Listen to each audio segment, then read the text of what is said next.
Welcome to the Gay Buddhist Forum, where teachers from all schools of Buddhism offer their perspectives on the Dharma and its application in modern times, especially for LGBTQI audiences.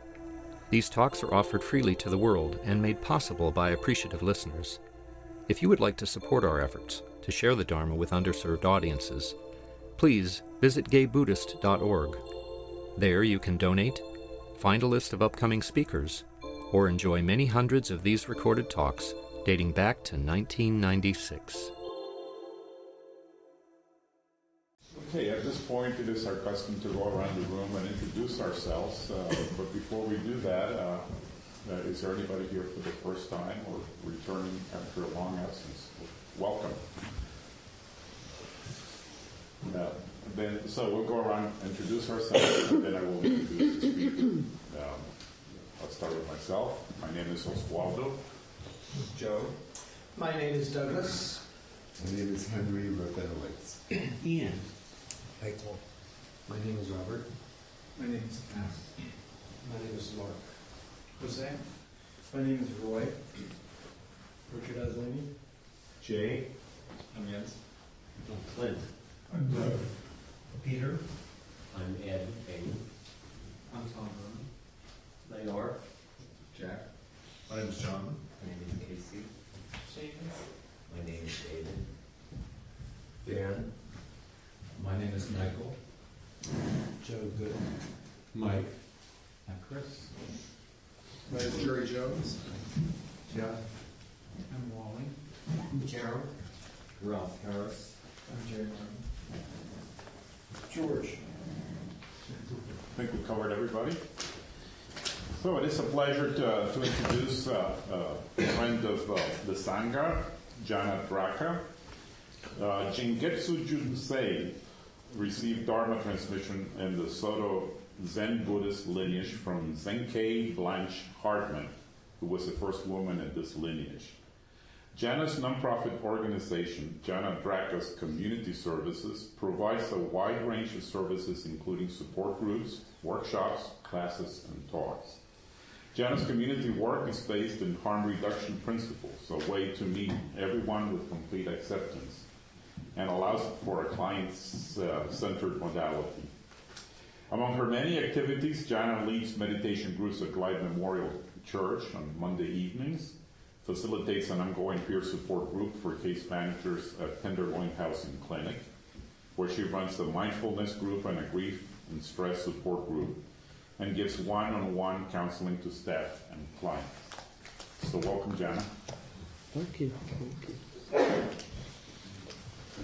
Is that it? The floor is yours. Oh, it's such a nice floor. And how long do I talk? For about 40-45 minutes, okay. Giving enough time for people to interact with you afterwards, if possible. Thank you. Well, it's an absolute joy to be with you all again. And this place is just so beautiful. Every time I step in here, I think, I'd like to live here.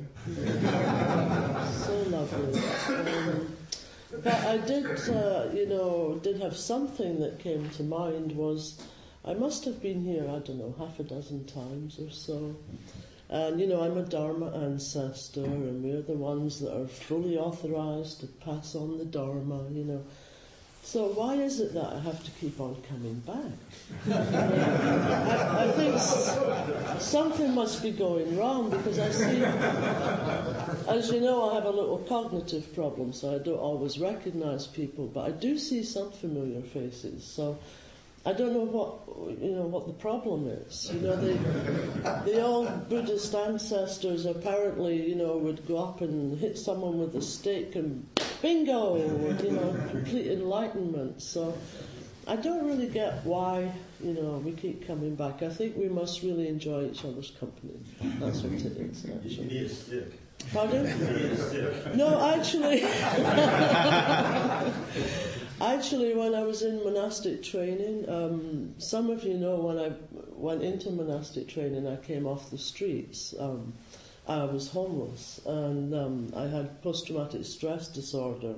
And they did indeed use sticks when I first got there. And there you were, sitting there, and it was all kind of not much light, and you're facing the wall, and it's all about, finding yourself and going inwards, and then suddenly, whack, whack, whack, whack, whack, they're walking around hitting people with a stick. And actually, I couldn't tolerate it. I didn't know why, really, at first. I just thought it was ridiculous and kind of disgusting. I mean, to walk around, in this day and age in America, to walk around and hit people on the back with a stick, it seemed not right. My teacher, however, Blanche Hartman, she thinks it's great. She thought it was wonderful. So I actually did a one-person protest for years, and finally was allowed to stand up and watch them hit each other with sticks. But that really didn't help. That just... And eventually, when I got to the monastery and was the head monk, the sticks are called kusakus. And I talked to every senior person and asked what it was for, and they all said, it's, it hits a pressure point. Right. In ancient Japan, they're walking around trying to hit the pressure point. I don't think so. So eventually I said, well, why don't you just walk up behind people if you're going to hit a pressure point and hit the pressure point? There's no need to make all that noise while you're at it, So basically that is what they do now. They walk up behind you. If you want it, you bow, and then they will actually do your pressure points. I hid all the kusakus when I was at the monastery. I wasn't sure they knew it was me that did it until the day I was leaving, when someone came up and said, "All right, where's all the sticks?" But I've never been that fond of the idea that we have to do something really painful to help end our suffering. I mean, that's all probably what we're all here for. Is to lessen our suffering or end our suffering. So I never quite understood why it had to be more painful first. My teacher, for example, she's 87, and whenever she feels like she's drifting off when she's meditating or in the middle of a talk, she'll grab her leg and haul it up really tight into half lotus and full lotus, so the pain will keep her present. So I think we can actually look at gentler ways to do that. After all, most of us in the room, forgive me, we're a bit older than what, But anyway, we're a bit older. And I'm sure we don't need to bring on extra pains to keep us in the present. I mean, I'm sure if we focused right now on our bodies, we'd probably find a little ache somewhere, and that would do to help us stay right here, So, as you know, I don't write talks down. I believe that if we can really trust ourselves, then we can open our mouths and hopefully something interesting will come out. However, I was terribly ill last week. I had that horrible virus. I hope nobody had it, and if you did, that you're feeling fine.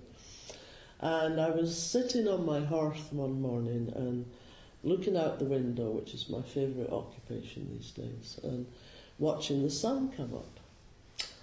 And I suddenly thought, wait a minute, the sun is not coming up, the sun is not rising.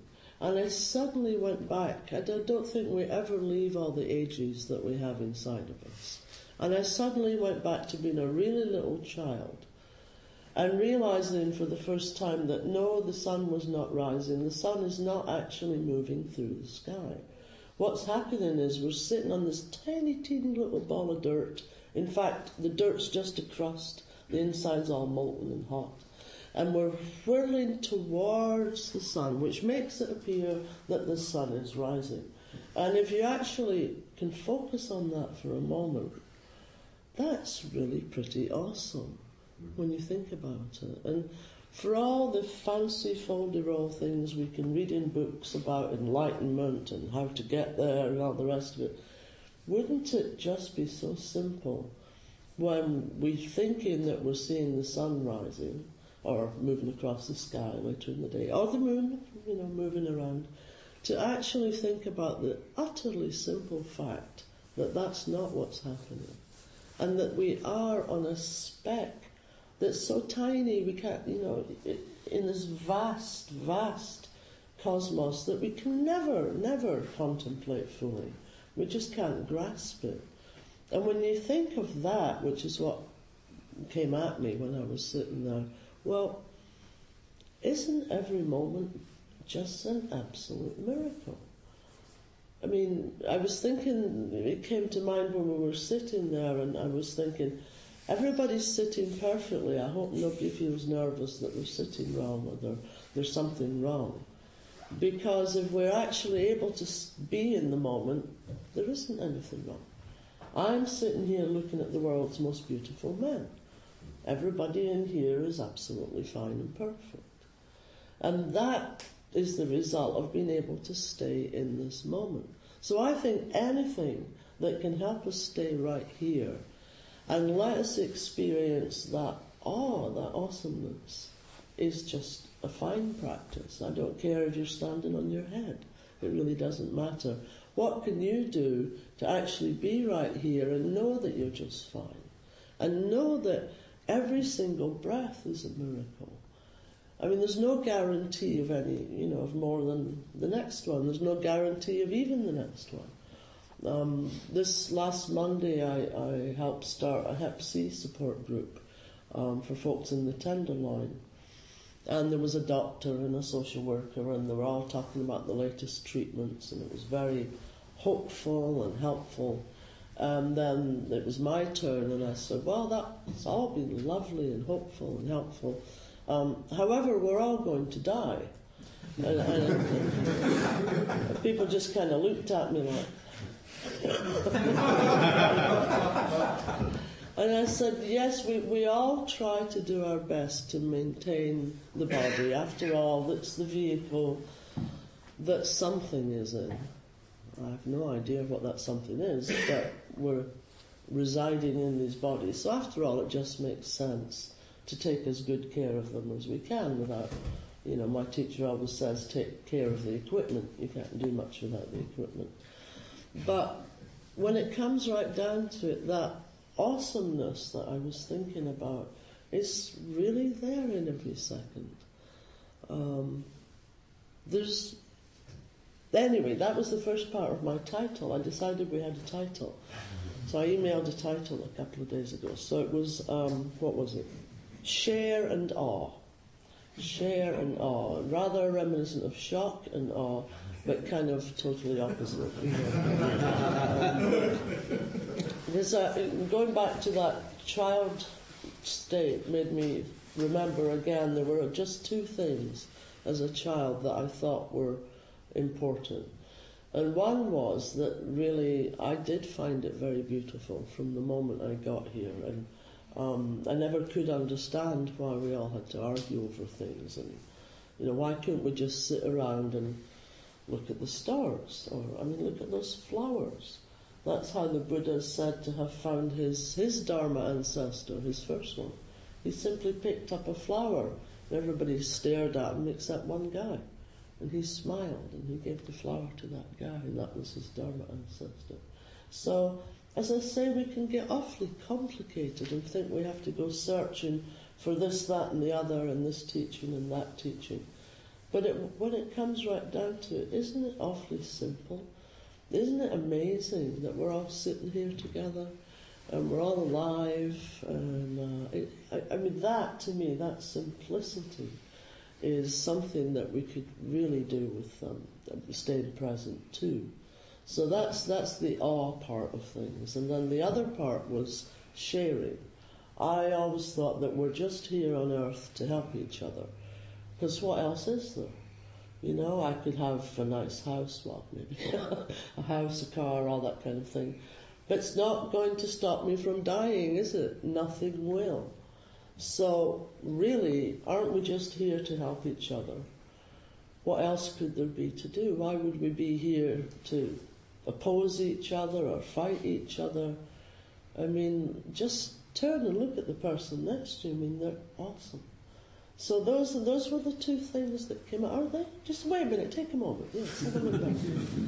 There's not You know, there's nobody in this room that isn't just a miracle. I mean, I don't mean to depress you or anything, but think of all the things that could go wrong. Just think of all the mechanisms, everything that's going on right now, just to have us sitting here, just breathing. And all the things, you know, one wee thing could short circuit, bingo, you know. So isn't the best thing actually to do them? Suzuki Roshi, who was the priest who brought over the Zen training from Japan, he said that the most important thing in life, which is I think what a lot of us are interested in, he said the most important thing is to find out what the most important thing is. So if anybody sits here and tries to teach you what the most important thing is, run, screaming for the mountains. The only person that knows what the most important thing is you.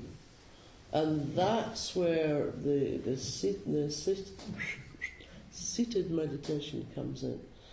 Because that's when you get the chance to take a good look. And just see what it is that composes you. What's it all about? With acceptance, of course, with acceptance. So, inspiration hits to read a wonderful poem. And I want to kind of move people away from being stuck on words. I mean, as I say, how many people have you had sitting here? You know, I did a memorial yesterday. In fact, I did 3 yesterday because I was off with the flu, and if I'm off, I don't make any money because I work for myself. Donations always needed. So I had one. I visit folks at Maitri Hospice, which I can highly recommend. Great fun over there, really. Talk about people who appreciate being here, you know. And so I was over there yesterday doing this memorial, and we do get caught in words and in being smart, being intelligent, you know. And the guy whose friend had passed on, they'd been together for years and years and years, and he was very nervous. He didn't really want to have all those people sitting around, and he didn't know how it would go, and he was kind of, you know, very shaky.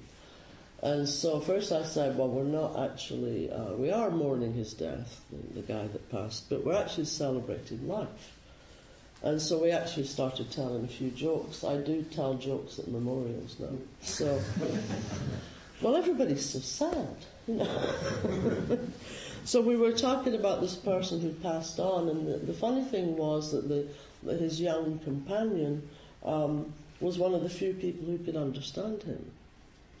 And yet, when you were with him, you felt he was really communicating. And there's a big deal in Buddhism about the meaning is not in the words. And so they were beginning to tell stories about how you couldn't understand what this man was saying, but that the person sitting there could. So at the end of the memorial service, I always finish up by saying, life moves forward and does not tarry with yesterday, and the life before us beckons us to greater glory as the only memorial that is fitting and just. And then I said, and to pay special tribute to Mel, I would just like to say, and everybody was smiling. Everybody loved that. So it doesn't have to be anything very intellectual. And one of the best poems I know about staying in the moment. Now, you know my memory. Have I ever done Te Amus when I was here? Te Amus. Are there any Scottish people in the room? Damn! Do you understand the old dialect? Some. Ah! Well, there'll be 2 people who half understand. One of my favourite ways of teaching Buddhism is through a teaching called the Avatamsaka Sutra, or the Avatamsaka Sutra, or I know, I can't do the Japanese words, but don't worry, that one's Indian. Otherwise known as the Flower Ornament Sutra. And it's it's like 3 giant volumes, it's 40 odd books. And I always used to read one called Entry into the Realm of Reality. And if you'd ever like to try it, I'd be happy to do it with you all. And basically, we attach very much to words. And immediately upon hearing a word, we have a tendency to start thinking, considering the meaning and so forth. So in ancient times in Buddhism, they developed a way whereby the teaching goes straight in and bypasses the conscious mind, so that you're not having to sit there and figure it out. And that's why they always say that Buddhism is open to everyone, no matter what your intellectual capabilities are. Well, it wouldn't be much use if it wasn't. So the idea is that you focus in on those words, but they actually don't give any meaning to you. And it's a wonderful way to meditate. You don't think you're getting, I know you're looking puzzled, we have to do this together. You don't think you're actually getting a teaching. For example, I used to do it every summer when the school kids would come to the monastery, and they would come and be monks for the summer and serve the guests and all the rest of it. So once every 2 or 3 days we'd read together the Flower Ornament Sutra. And you really can't understand it on a conscious level. It's really interesting. But it communicates to you. It's an ancient Indian teaching method, and often it uses repetition. And what happens is the brain gives up.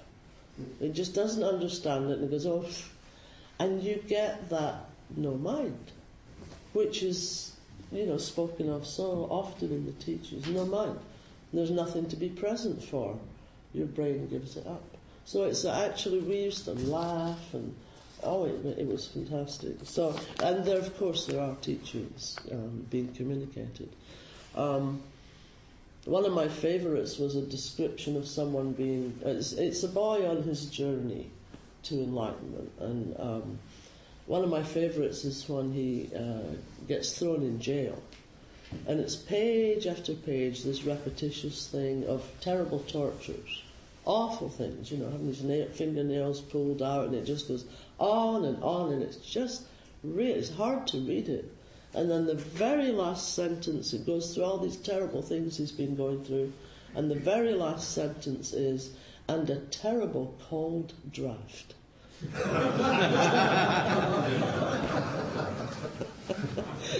No, not the terrible cold draft. I better talk more quickly. Okay, so this is my version of this is the Scottish version of the Flower Ornament Sutra. Not terribly long, but very important.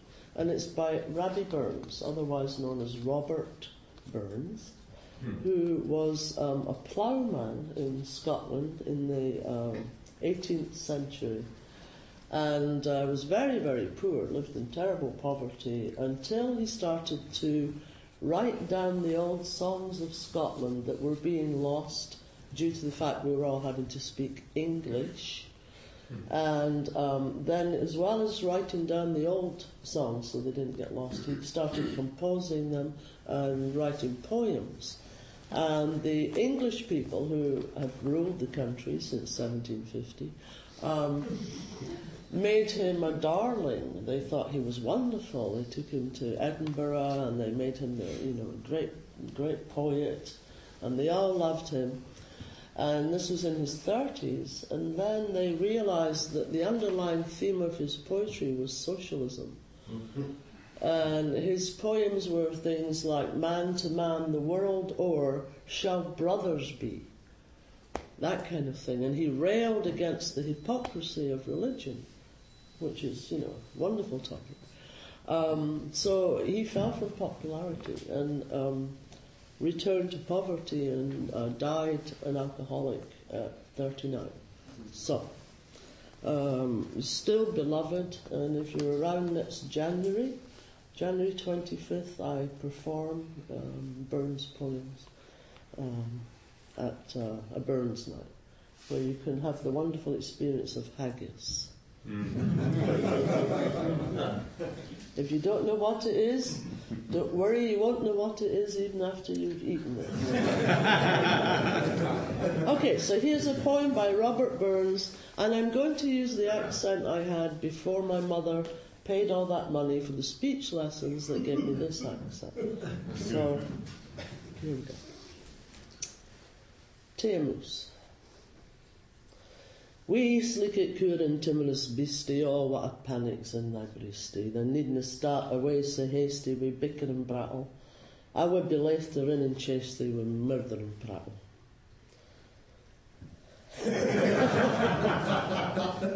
Are you enlightened yet? Not yet? Okay, another verse.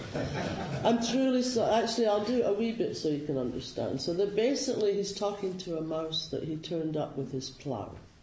And so he's saying, we sleek small, sleek, cowering, timorous beastie. You know, don't panic. I don't want to run you over with my plough, basically. I'm truly sorry man's dominion has broken nature's social union and justifies that ill opinion that makes thee startle at me, thy poor earth-born companion and fellow mortal. I doubt no whiles but thou may thieve. What then, poor beastie, thou mun live? A day minute icker in a thrave's a small request. I'll get a blessing of the lave and ne'er missed. A day minute icker in a thrave. I can't believe I used to talk like that. My mother worked in a shop and my dad worked in an iron foundry, and they saved up money because in Scotland you could, at that time in the 50s, you could be pigeonholed completely and kept in your place by your accent.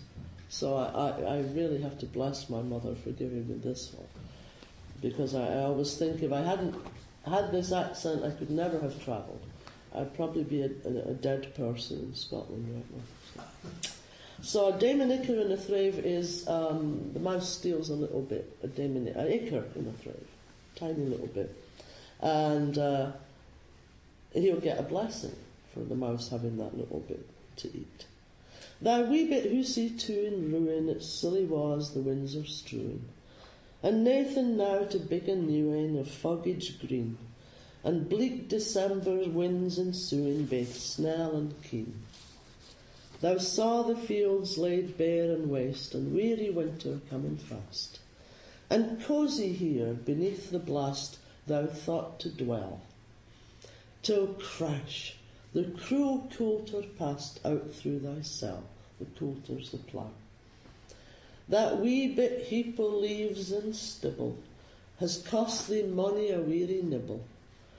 Now thou's turned out for all thy trouble, but house or hold, to thaw the winter's sleety dribble and cranrach cold. So the mouse is out in the cold in the rain. So here comes the enlightening part, if you're not there already. But Mousy, what? But Mousy, thou art know thy lane. Improving foresight may be vain. The best laid schemes o' mice and men gang after gley, and leeest not but grief and pain for promised joy. Still, thou art blessed compared with me, the present only toucheth thee. But I backward cast my ee on prospects drear, and forward, though I canna see, I guess and fear. So, of course, what he's saying is, he's talking about, it's Robert Burns, the Buddhist master. Stay in the moment. He's saying the mouse is blessed because we tend to think that creatures, they don't tend to think too much. We think that anyway. But we do. And that, as we know, is where our suffering comes from. That's where, am I okay? Do I look okay? Will they like me? Will they love me? All of that comes from. And in fact, if you can have any kind of practice that will keep you in the moment, that then is the liberation. That's when you get the time to feel the awe and to think about maybe sharing things with other people. But what knocks us over time and time again is forward-looking. Oh, I hope that happens, I hope that doesn't happen. Or looking into the past. Oh, dang, I wish that had never happened. So the reason that I teach with the Mental Health Association and all these different places is because if you can actually not stay, but just be here, present, in the present, then your suffering, you will notice, will just go way down. Now, some folks are probably thinking, yeah, that's Zen. I've heard that. That's Zen. So, I knew some people would be thinking that. So, it doesn't matter what it's called, you know. You can call it anything. It really, really doesn't matter. Most of the work I do is interfaith, because I think we all want the same things. We all want to be loved. We all want to be cared about. We all want to find some kind of meaning, some kind of purpose. So why does it matter what we call it? I mean, there's so many wars. Most wars, when you think about it, have been fought over who's right. Can't we just let go of that? Can't we just stay right here when everything is just right? Mm-hmm. Of course, you'll probably be able to think of things that don't feel right, but... So I thought, as an antidote to people going, oh, that's that Zen stuff again. Be here, be in the moment, la la la la la la. Now I thought I'd actually bring a teaching that it's one of these little pocket books. Don't you love these little pocket books? Although people sometimes think I'm reading the Bible. I had somebody go off on me once because they thought I had the Bible in my hand. It's just a little book. Are you a man of God?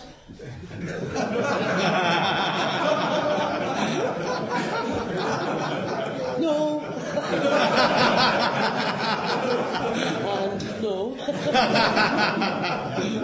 I love perception. I mean, perception just shows you that most of this is hardly worth taking seriously. I do think humour is very, very important. I mean, when I'm shaved, I let my hair grow a bit because I was not well, and it feels nice to have some fuzzy stuff on top of your head for a while. And I noticed that with some hair, people call me ma'am more often. But without the hair, 99% of the people I meet call me sir. I mean, even to the point where, I don't know if I mentioned this, you can always stop me if I'm repeating myself. No memory. I was teaching with... I was a speaker for the Interfaith Network on Mental Illness in Boulder. And I gave 5 talks, I think, or maybe more. Anyway, I spoke to audiences for 3 days. And one of the churches had a men's group, and they all came, so there's about 60 men. I was talking to them. And then I heard that the next day they had a meeting. And they said, well, it was a wonderful teaching, down to earth, very useful. But why did they send that man? What happened to the woman that was supposed to be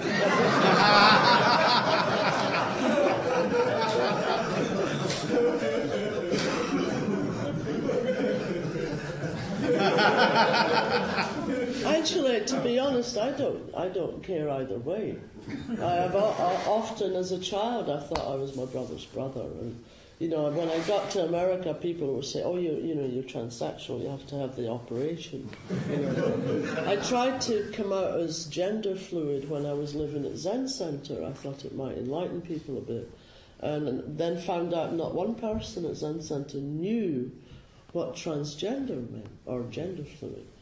And I just gave it a little talk and mentioned it, and after that, for weeks, people were coming up and saying, "Have you had the operation? Are you on the hormones?" No, this is all natural. Anywho, so there's an interesting little teaching here, and I'm not much given to reading, but I thought you might enjoy this one because it's supposedly 5,000 years old. 5,000 years. And it's set in India. And this is one of those, I love the Indian teachings because they're so kind of flowery, you know. Buddhas descend in their hundreds and thousands from the heavens with banners and there's flowers falling down. I love that kind of stuff.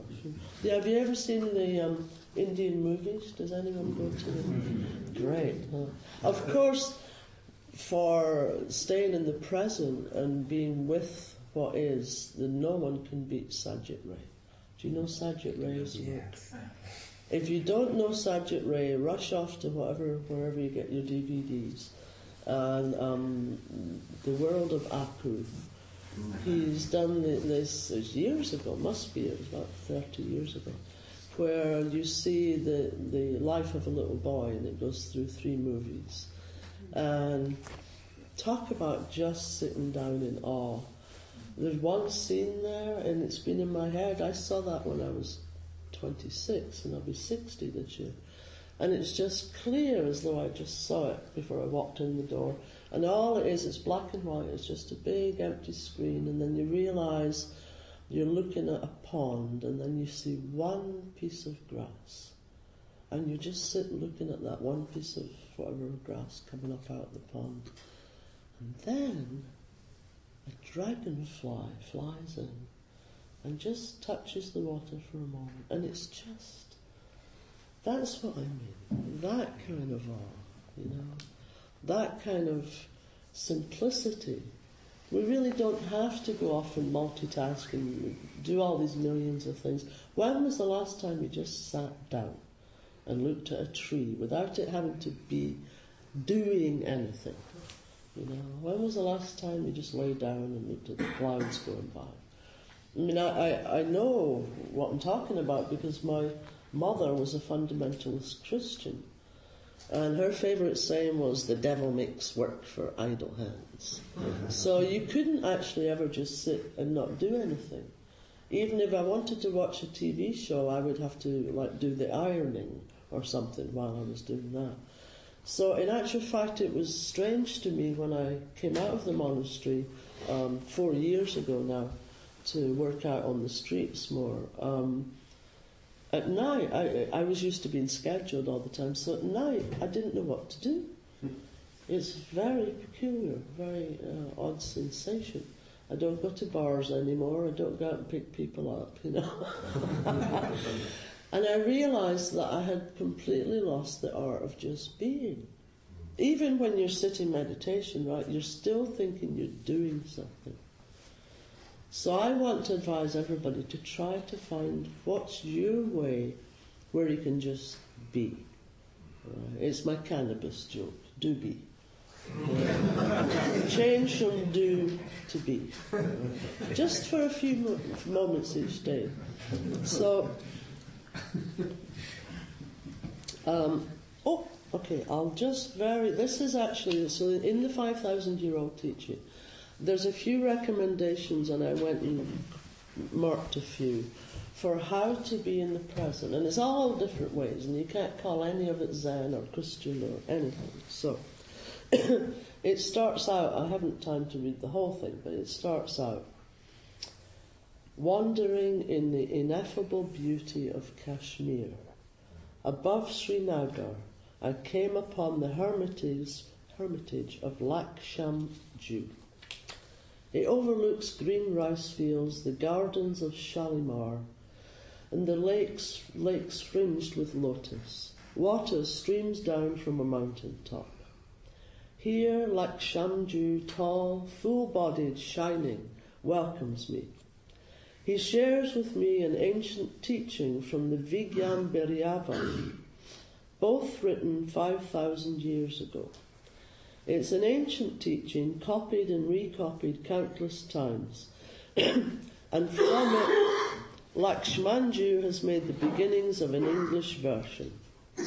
Shiva first chanted it to his consort Devi in a language of love we have yet to learn.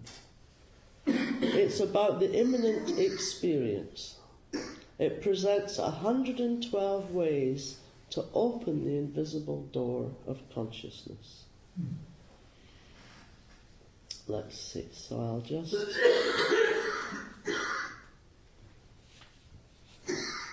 Surely men, as inspirators, known and unknown to the world, have shared a common, uncommon discovery.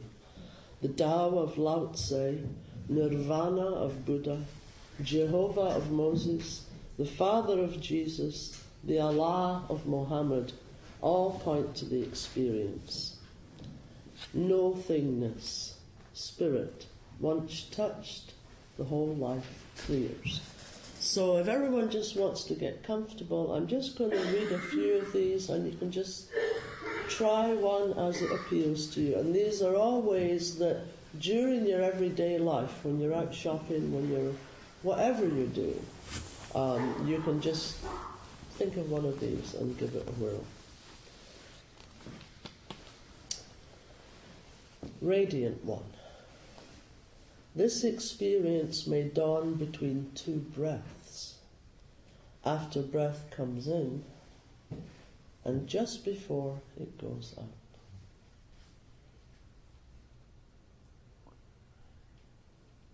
Or, whenever in-breath and out-breath fuse, at this instant, touch the energy-filled center of your being.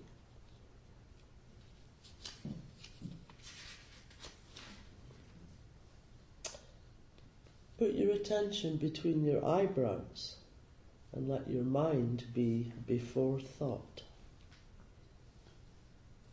Let form fill with breath essence to the top of your head and there become a shower of light.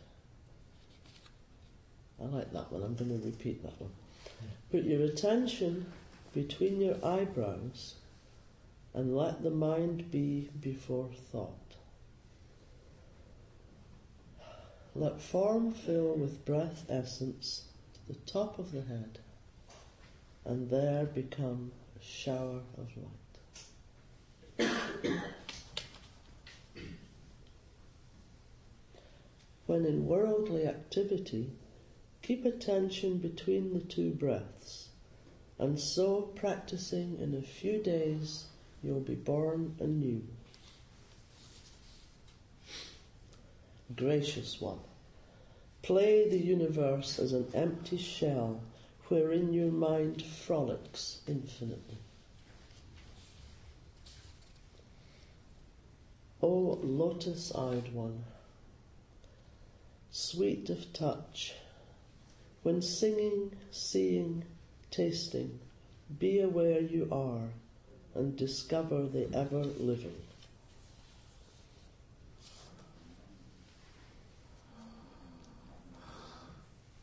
It works.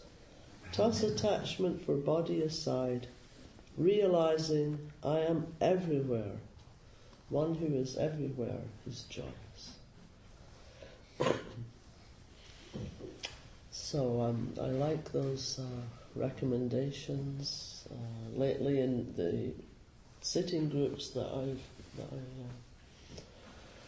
help with, we've been looking at that idea of the emphasis when the out-breath goes out and then right there, that pause. That's a really lovely place to be, and that's some of the things that are mentioned there.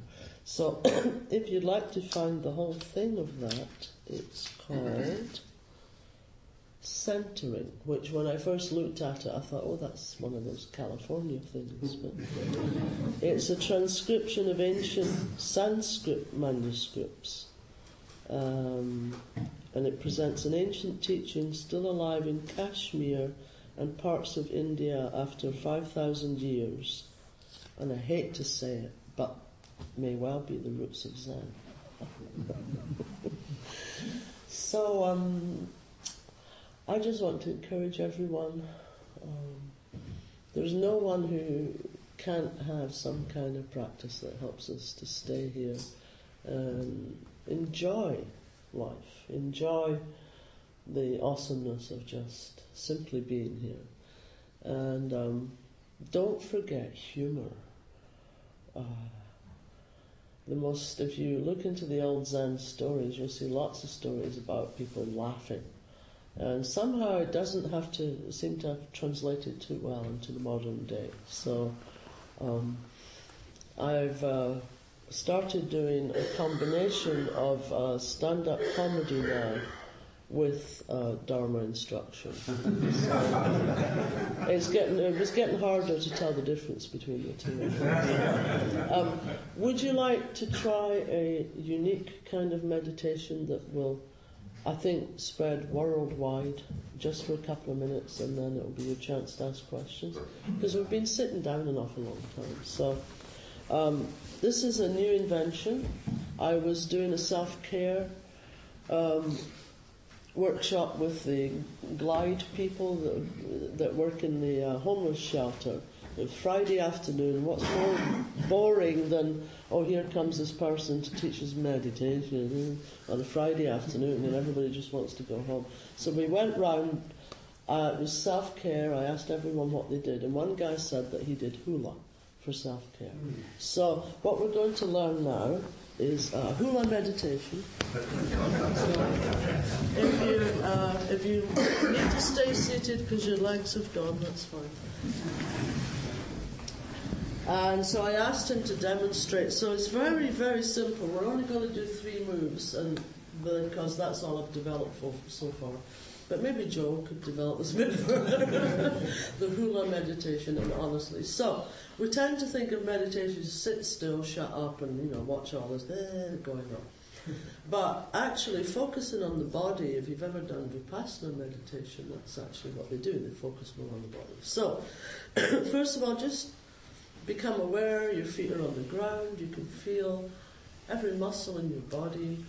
You can feel your rib cage moving. And just try first, just shift from one foot to the other. There we go. And that's actually one of the other recommendations in that 5,000-year-old teaching. It says do that, and then you can find the center. So then we're going to just start off, and you can do whatever you like with your arms. I hadn't gotten to that part. So first it's just side step. 3 side steps that way and 3 that way. So are you ready? And 1, 2, 3, and the other. Let's see some hip action. There's the hip action coming in. Right, keep the hip action going. There we are. That's better. Right, and now talking of hip action, okay, we're going to circle the hips. Now, the thing is, pay attention. I know this is funny, but at the same time, actually feeling every little bit move is really a great way to stay here. So, we're just going to circle. I'm sure you all know how to do that. So, circle the hips. There we go. And just feel when the pressure's over here. Feel it coming off, and then actually you could be really exciting and circle in the other direction. And then see if you can incorporate that with your steps. Now they don't have to be big and dramatic. You can do it. There you go. Hey!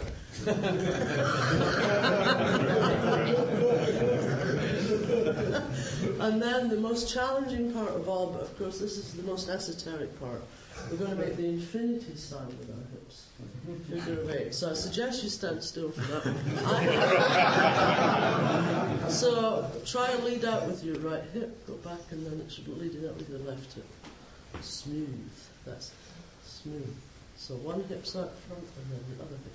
You kind of naturally want to do something with your arms.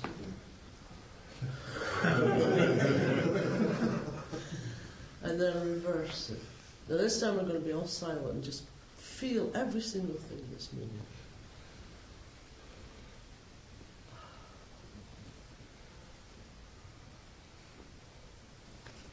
Okay, free form. Go for it. Next time I'll bring the grass skirt. Well, thank you.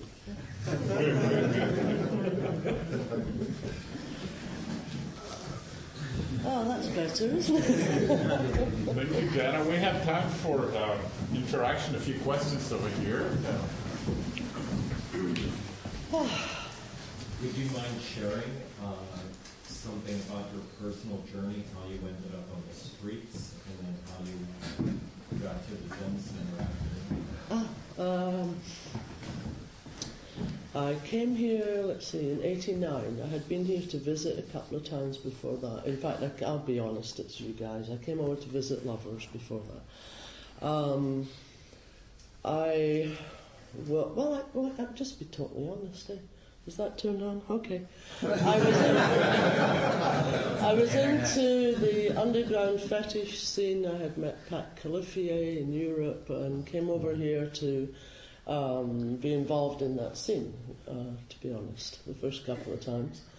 And during my involvement in that scene, met someone who was incredibly abusive, ended up with post-traumatic stress disorder, which became so severe that I couldn't work anymore. In fact, I couldn't remember or these clean clothes or to feed myself or anything. To cope with that, I reverted to what I did in my 20s, which was I drank a hell of a lot of alcohol. I could not figure, nothing seemed worth doing. Every day was a grey day. I'm sure a lot of you are familiar with this. There was nothing worth getting out of bed for. And in the end, I became homeless.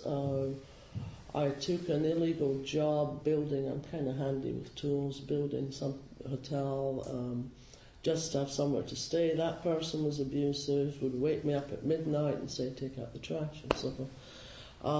Then I kept having the word Zen come to mind, and I had practiced meditation most of my life before that, but it was always going away somewhere, or I'm on the beach or something like that. So you could learn to relax, but you couldn't learn to relax here, and that's what's important. So when I work with people who now, my specialities now are drug abuse and PTSD, years of experience. So the point of being in the moment is what saved me, and that's why I've got this little non-profit going, donations needed, to try and, because it saved my life, basically. I went to study Zen, and at first it was incredibly awful because I had post-traumatic stress disorder. You're sitting there in the dark, people walking behind you and hitting each other with sticks. So at first it was really hellish, but no one goes into practice because they're wildly happy. Mm-hmm. We come here because of something we want to do something with or about. So eventually, long story short, it really, really, really helped, and I'm as sane as you see me today.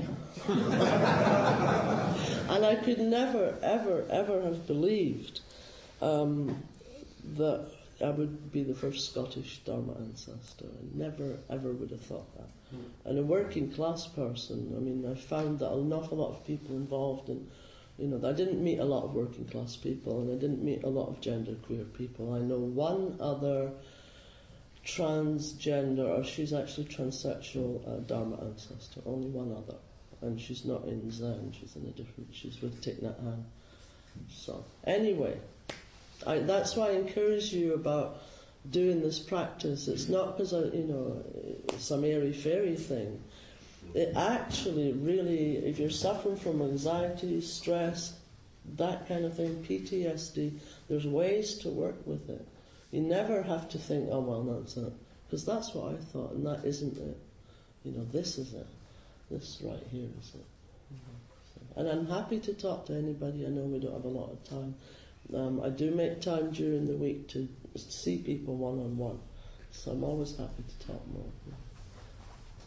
Okay, this is totally different, and I hate to put you on the spot. Oh, be totally different. Yeah. Okay, I really would love to hear a joke, like one of your favorite jokes, if you are up for telling one. I hate to put a stand-up comedian on the spot. Somebody actually asked for one of my jokes. Well, I thought I was going to get through. People have been complaining that ever since I did the Burns night in January, that I've told fart jokes at every single I really thought I might get away with it. I won't tell a fart joke. I'll tell an ancient Chinese story instead. So there was this master, this Buddhist master, and he thought he was the bee's knees. And he had this idea that the 8 winds, like fame and shame and pain and pleasure, all the opposites, the things that drag us around if we can't stay right here, that the 8 winds could never move him. He'd gone beyond. Sorry, Chris, I know you've heard this one before. He's gone beyond all of that. He's transcended the worldly myth, and he's way above all that. So he writes a poem and sends it to the master of the temple across the great Yangtze River. And the poem simply says, nothing can move me, not even the 8 winds can move me any longer. I have achieved, So he sends it, gives it to his servant. The servant rows across the Yangtze River and gives it to the master of the temple, and the master of the temple takes it and reads it. And he picks up his brush and he writes one character and gives it to the servant, and take it back. So the servant rows back. And he gets to the great poet, the great enlightened one, and hands him the message from the temple guy. And so he opens it up, and there's his poem, and beneath it is written one character in Chinese, pi, which, does anyone speak Chinese? Pi, which means nonsense or fart. So. Fooled you, yes, of course. So he's enraged. He's like, I put all my effort into that. I've told him the 8 winds don't move me. And look, how dare you write that word, fart, on my beautiful poem. So he gets in his boat, he rows across the river, and he goes up to the temple, and he goes, how dare you? You know this one. How dare you write this? How dare you? Yeah, I wrote this poem, and I don't care if you don't like it. I don't mind that, but you didn't have to write fart on the bottom of my beautiful poem. And the master of the temple says, really, that's why you're upset. He said, well, the thing is that you told me that the 8 winds can't move you. So how come you're sent across the great Yangtze River by just one fart?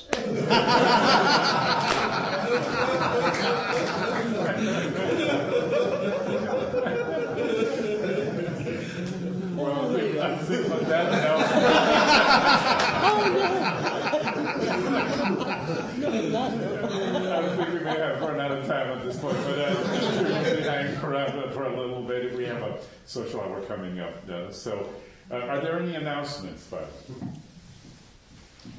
You guys might be tired of these announcements, but once again, one thing we do is we have a meal for the Market Street Youth Center, which is a shelter for homeless youths, and we prepare a meal. They have a kitchen there. We buy the ingredients and plan the menu, so on, and the kids really like it. It's a fancier dinner than they usually get.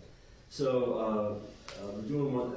Normally it's the 3rd Saturday of the month. We can't be this month for various reasons, so we're doing the 4th Saturday. So if someone wants to participate in that, it's a lot of fun. I think people enjoy it.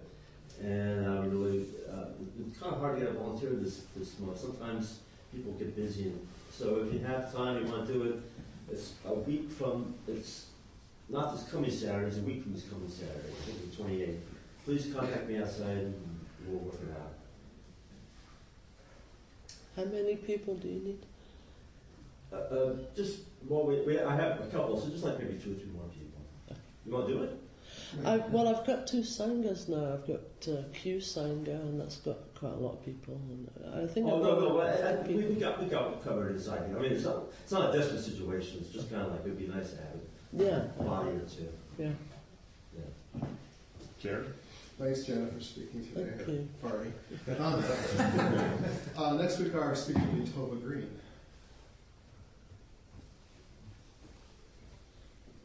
Any other announcements? We do have a host. Yes, my name is Katie, and I'm the host. There's some treats out in the congregating area, and there's hot water for tea. If you use a mug, please wash it out in the sink. There's some hot soapy water already prepared. I'm going to pass around the Dana Bowl. The suggested donation is $5 to $7. There's some sign-up sheets for our newsletter on the credenza. If that's something you're interested in doing. Help yourself.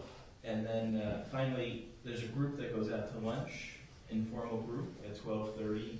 They meet usually at the front door. If you're interested, please see them when they're. Okay, so at this point we join hands and do have a dedication of merit. And I just realized that I may not have it all memorized, but Jana, would you like to lead us? All right. So from memories, if I fail at that word, we can do the silent one. Okay. By the power and truth of this practice, may all beings have happiness and the causes of happiness. May all be safe, peaceful, and may we all live in the equality of all that lives.